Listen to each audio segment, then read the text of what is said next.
Yeah, so we've got one more video we're going to be doing today. I was originally only going to do those three, and I had this one kind of on deck just in case I got done early, but fortunately, because of the sped up playback, the fact that we're watching videos at like 1.2 speed, I think we've saved a good amount of time, and we're gonna have plenty of time to do a Geography Now video, because we gotta keep chipping away at this Geography Now stuff, or else it's never gonna get done. We're still in the seas. However, we have all the time in the world. Really, we don't have to go at any particular pace, and I'm gonna be on YouTube for a while probably, so I think I'll have some time to catch up eventually. He'll run out of countries one day, and then I'll have nowhere to go but up. And I know that I typically watch his videos faster than he's able to put them out, so I am catching up slowly but surely. So the Wendigo thing was fun. Now we're gonna do Geography Now of Comoros. I actually don't know how to say that one. It's interesting. No prior knowledge here, really. Been busy with finals. I thought I'll join in my 20-minute break. I really appreciate you taking the time. It's very nice. I know this is a busy time for a lot of people. It's a busy time for me as well. I'm in my kind of... I've been saying it's my last month of the course, but really I have like maybe a little less than 20 days left in the course that I'm currently in, and I have a paper to write and everything, so really all the time matters. So when I'm streaming, it feels like, oh, I should be working, but you got to take a break every once in a while. So I appreciate having you here, because I feel where you are, man. It's an incredibly stressful time to be working on like your finals or your final project. I've done it so many times at this point that I'm sort of ready to be done with school. Sorry, I'm just reading what Sprout said before. I didn't catch it before. In a show I watched recently, they actually made an American soldier in red coat from the American Revolution a couple, and I find it interesting. What's your opinion on that? I mean, that's interesting enough. There were cases of, like, Aaron Burr. He ended up getting with a woman who was married to a British soldier. So I suppose that's a way of having like the British be on one side and the revolutionary being on another side. And there were a lot of families that were kind of broken up by the revolution. Benjamin Franklin's son was a loyalist, so it's really interesting seeing how the revolution broke people up, and how some of those it's more interesting seeing how a lot of those relationships are reconciled or just unreconcilable. The romance element, it's an interesting thought. I'm curious if it's based on any specific cases. I wouldn't be surprised if there are cases. So, as you guys know, the geography peeps, usually help father and son rivalry. Fun. However, I couldn't find anybody from Comoros, so I got the next best thing. Say hi to my friend, Nick! Hey guys. Nick is from Mauritius. Yeah, I really don't know anything about Comoros, though, Paul. Shut up, Nick. It's time to learn geography now! Hey everybody, I'm your host Barbie. Comoros, Africa's moon islands, named after the Arabic word Comor, meaning moon. And So it's Africa again. I was a little embarrassed not knowing what continent Comoros was on. What else has moons on it? The flag! Oh, dope! That's a pretty good flag right there. So, wait, where is Comoros? Is it like on the northern part of Africa?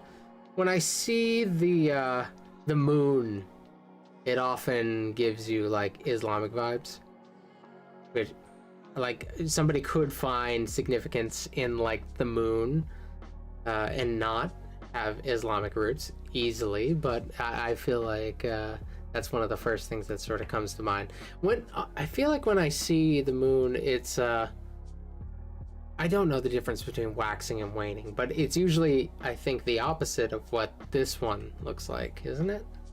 Wait, what does the Turkish flag look like? No, it's going the same way. I don't know why I thought it was going the opposite way. Huh.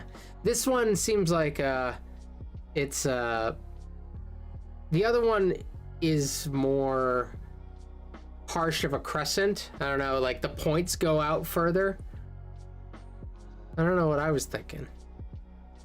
Virtually Comoros was designed pretty and similar. adopted in 2002 and it has an interesting story behind it. First of all, the hoist side has a green triangle pointing right with a white crescent and 4 white stars inside of it. The triangle overlaps 4 stripes of yellow, white, blue, and red. Each of the 4 Cool stars, colors. 4 stripes corresponds to an island in the Comoros archipelago. Yellow for Moheli, red for Anjouan, blue for Grand Comore, and white for Mayotte, even though Mayotte doesn't really consider it part of Comoros. This is where the family drama comes in. Let's explain in...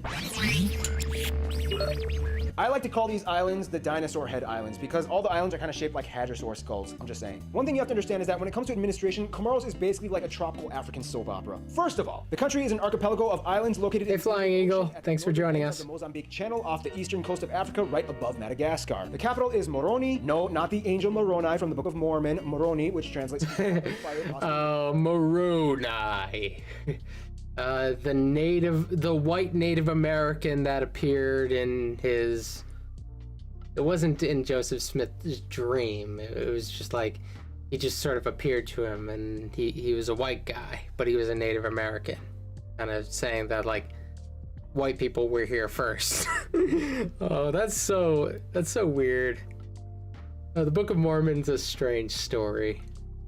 I don't mean to offend any Mormons out there, but, like, you gotta be real, it's kind of a funny story. Moroni? No, not the angel Moroni from the Book of Mormon. Moroni, which translates to the heart of fire, possibly named that way because of its proximity to a volcano. Now let's have some fun. If you ever talk to somebody from Comoros, chances are they'll tell you that the country has 4 islands, Mayotte totally belonging to them. But if you talk to somebody from Mayotte, they'll tell you that they are French and that Comoros is just being clingy. Basically, it all just happened like this. Okay, guys, all in favor of becoming independent from France? Aye. Nah, I'm good. I'll just stay French. Are Seriously, you dude. The main islands of the country, which go by both French and Comorian names, are Grand Comore or Ngazija, Anjouan or Nzwani, and Moheli or Mwali. During the move for independence in 1974, Mayotte or Maore voted against independence and to this day remains as an overseas department and region of France. The Comorian government to this day still rejects the referendum because, hey, referendums are basically just a way for a bunch of people to agree on being wrong on the same thing, right? On top of that, Yeah. Comoros also lays claim to some of the Îles Éparses de l'Océan Indien, or the scattered islands in the Indian Ocean. Yeah, they kind of got bored and just got generic with that title. Islands like the Glorioso Islands, including Grand Glorieux and Île de Lys, or the Lily Sorry, Island, as well as hit the 6 button small by islands, accident. and Bantu Gizeh, a submerged reef with a barely elevated empty sandbar that is incredibly difficult to get to. Challenge accepted. The largest and most populous island is Grand Comore, located in the west, which hosts the capital as well as the seat of national government. However, it's a little more complicated than that. The second largest island, Anjouan, and the smallest, least populated Moheli Island each have a strange federation autonomy, which gives them a little more loose incorporation with the government. They partially self-govern themselves with their own constitutions, parliaments, and governors. However, to keep things fair, the union president that resides over the entire country rotates between islands. So that means next president has to come from a different island from the previous one. Aside Oh, from the that's 3 main islands, you fun. have quite a few islets, especially So I'd assume that's like by birth they have to come from there. One cannot just move to the next island in the rotation and then run again. I would imagine in a world that made sense.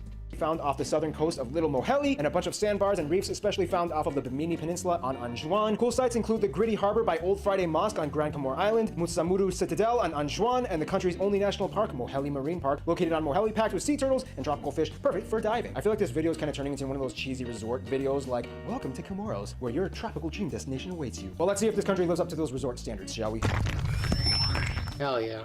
So the Comoros Islands are kind of green and lush. I mean, when your island is made from volcanoes, you pretty much have prime dibs on first-rate soil. Nonetheless, they still do have their individual contrasts. First of all, because of the way how the islands were formed, all three islands kind of lack good harbor zones for ships. This is because unlike other island nations like Seychelles or Sri Lanka, Comoros lacks an immediate continental shelf or at least an elevated underwater plateau to foster safe docking spots. This makes transport, business, and communication relatively more difficult than other island nations. On top of that, the islands are quite active in volcanic activity. In fact, if you look at the northern slope of Grand Comore, you can see several dozen extinct volcano calderas that freckle the entire landscape, making it look like the country. Indeed, sea turtles. I agree.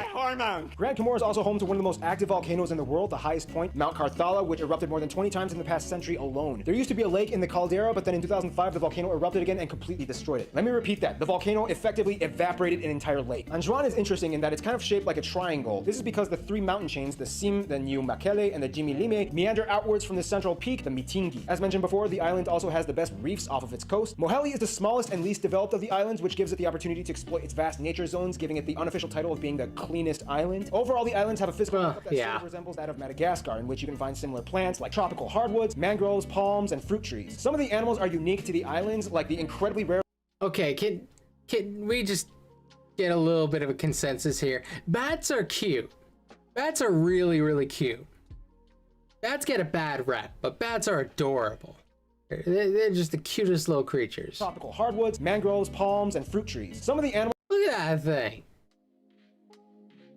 It's adorable.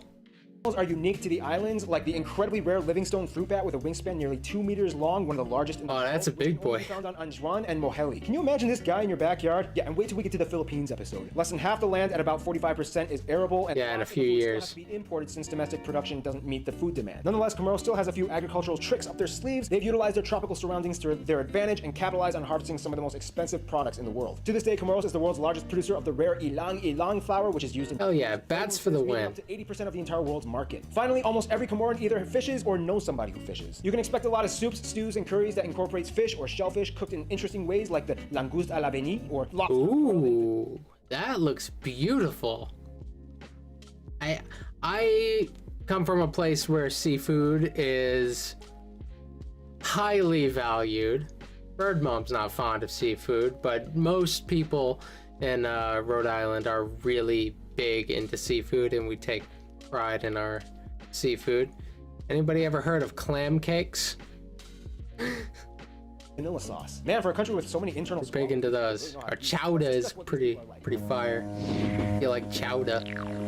Okay, so Comoros is clam chowder when it comes to populace. Because of its history, almost everybody on the entire island has a complex racial mixture. First of all, not including Mayotte, the country has about 800,000 people, and even though it's the second smallest African country in land area, it's the fourth most densely populated in Africa. At about 97%, the vast majority of people on the island identify as Comoran, and the rest are a mixture of all types of people groups like the Malagasy, the Indian, the white French, and even a few Chinese people have settled into the country as well. Now here's where I kind of want to elaborate a little more on what a Comoran is. That's one of the more overwhelmingly lopsided places when it comes to ethnic majorities go. Like, that's an overwhelming ethnic majority.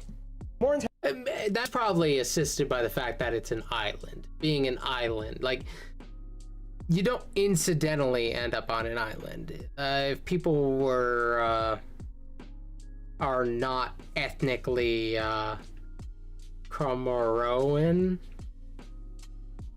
is that it? It's because they like actively sought out the island, I would assume. Have deep roots in multiple people groups. Archaeologists speculate that originally the islands were settled by Bantu peoples from African mainland areas somewhere around the 6th century AD. However, some argue it could be as early as the 1st century. This technically makes Comoros one of the few African overseas colonies originally settled by Africans, which is kind of cool. I mean, remember the last time we talked about something like that? Over time, Arabs came. That's the Africans, which is kind of cool. I mean, remember the last time we talked about something like that? Oh, that's the April Fool's one. Somebody tried to trick me into watching that. I knew that wasn't a real country. Over time, Arabs came over, and then they brought along the Malay, and by golly gosh, the French got. Look at this. We got a vegetarian. We got somebody who's allergic to shellfish. I'm the only person around here who's able to appreciate good seafood. mixed in somehow, and to this day, the average Comoran has roots in at least 2 or more of these people groups. So yes, that means that many Comorans may even have Southeast Asian blood in them. That's pretty crazy. The country has 3 official languages, Comorian, French, and Arabic, and most people are proficient in at least 2, if not all 3 of these languages. As a Bantu language, Comorian closely resembles Swahili and is sometimes considered a dialect. From an early age, kids are taught Arabic from Quranic schools. However, Comorian is more widely spoken, and French is the language of business and government. Culture-wise, the country holds fast to tradition. The majority of the population, at about 90 Wait till you go to Korea. The ethnic majority there is like 99%. Yeah. Did he do North and South Korea? Did he do both of them? I'm curious. Geography. Now Korea. Of course he did both of them. He must have. Yeah, South Korea. And he did North Korea. He has somebody with him in South Korea. It doesn't appear like there's somebody with him when he does North Korea. He has a video of the difference between North and South Korea. That's interesting.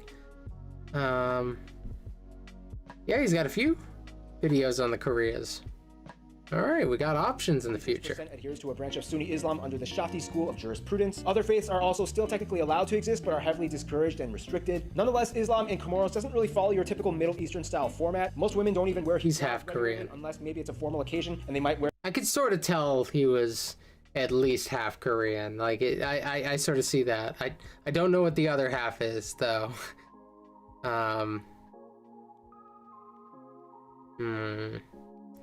The traditional Shiromani. You can also spot a lot. Okay, you're half Korean.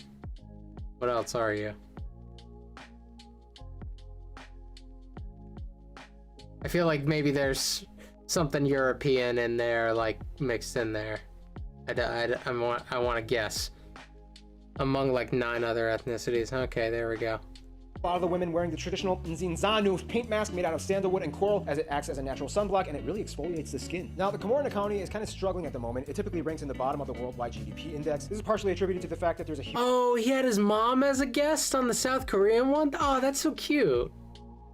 Huge age gap. About half of the entire population is 15 or under. For assistance, most people are... Sorry, let's go back a little bit. I was a little distracted and I lost track of where we were. Unless maybe it's a formal occasion and they might wear the traditional Middle Eastern style format. Most women don't even wear hijabs regularly unless maybe it's a formal occasion and they might wear the traditional Shiromani. You can also spot a lot of the women wearing the traditional Nzinzanu paint mask made out of sandalwood and coral, as it acts as a natural sunblock and it really exfoliates the skin. Now, the Comoran economy is kind of struggling at the moment. It typically ranks in the bottom of the worldwide GDP index. This is partially attributed to the fact that there's a huge age gap. About half of the entire population is 15 or under. For assistance, most people are heavily dependent on remittance money sent from relatives living abroad. About 400,000 Comorans live abroad, 200,000 of which live in France alone. This also includes the Comorans that migrate to neighboring Mayotte in hopes of finding more work and quality of life. About a quarter of Mayotte's population are Comoran, and as a half-open backdoor to the EU, the GDP is about 9 times higher than that of Comoros, with free healthcare and education benefits. Mahorans and Comorans... Mahorans and Comorans, they're coming down the stairs. You British people know what I'm talking about. Anyway, I don't know what you're saying, dog. Centuries. Of course, they were all under the same sultanate at one point, and then... He's half Korean, 1/4 Italian, 1/4 French, and 1/2 of something I can't remember. And I don't know if the fractions necessarily work out there, but I sort of get what you're saying. Their French protectorate status, and then finally when it came to independence, Mayotte was like, Nah, you guys go ahead. I'd rather be French. It's funny because Nick's actually from the UK and I made him say that. Ha! Or 1/2 of something I can't remember. Oh, never mind. That was me misreading what you were saying. I get what you're saying. Never mind. Now here's the thing, even though the country is relatively new and even though they are a federal presidency, they've had about 20 military coups since independence, realized or not. The first disputably fair election didn't even happen until 2006. On top of that, Anjouan and Moheli declared their own independence from Comoros in 1997, trying to reinstate the French rule, but France was like, nah, I'd rather just keep Mayotte. Which totally threw them off, inciting a confusing period of conflict for 4 years, until in 2001, with the help of the African Union, they decided to reconcile back to Comoros, but have autonomous status. So as you can see, Comoros has had enough internal... So I was curious about his ethnicity because I was thinking like ethnically he looks similar to whatever like Markiplier is, and I know Markiplier is like, if you're probably familiar with him if you've been on this website for a minute. He's like half Korean and I think he's like half German, so I was curious if he was like the same situation, but you know, half Korean, half something or other European, you would come out looking sort of ethnically similar. I don't know. I always thought he looked a little Markiplier-esque. Tension as it stands. Now let's see how they stand on the world stage. Now, even though Comoros has had a lot of drama with a relatively short period of time since independence, they've pretty much been bombarded with diplomatic missions all over the world. One thing you should know is that Comoros is the southernmost member of the Arab League. In a sense, Comoros has always had some kind of tie to the Arab world since they were colonized by Arabs in the early 7th century onward to the Arab slave trade times, and to this day, Libya and Qatar are probably the closest friends in the League. Libya played a role in the conflicts after independence, and to this day sends various humanitarian missions with medical specialists to the country. Qatar has not only been closed for a while, but recently has been investing heavily in the Comoran fishing industry and has opened up jobs for many Comorans. They're also part of the Indian Ocean Mission, which includes Madagascar and Seychelles. I'm Mauritius. Yes, Nick. Hey, there's the tie-in. Cooperation agreements between the 4 countries. When it comes to their best friends, though, they might begrudgingly say France. Yes, they have the drama with Mayotte, and yes, they did declare independence, but they can't deny the fact that France has such a significant relationship with them, and it still lingers today. France is the largest aid provider, trade partner. The colonizers, despite the tension that comes from colonization, there is an undeniable connection that gets built over such an occupation. It happens. In the United States, like, even though we declared independence, our top ally was still the country that we declared independence from. Plenty of African countries, they share a certain while some of them like sort of reclaim a unique identity to themselves, there's still by aid I think he means debt, at least from what I can remember. I don't know. What was I saying? I think you get where I was going with that. Diplomatic engager and even trainer of their army. Comorans might hate to admit it, but without France, they would probably look a lot different and not in a good way. In conclusion, Comoros is kind of like a group of quadruplets in which 3 are chastising 1 for getting married to a brother-in-law that they hate admitting that they kind of approve of. Stay tuned. Congo, the Democratic Republic, is coming up next. So there's 2 Congos. There's 2 Congo episodes. So this flag is fire. So that's exciting. We've got that to get to next time.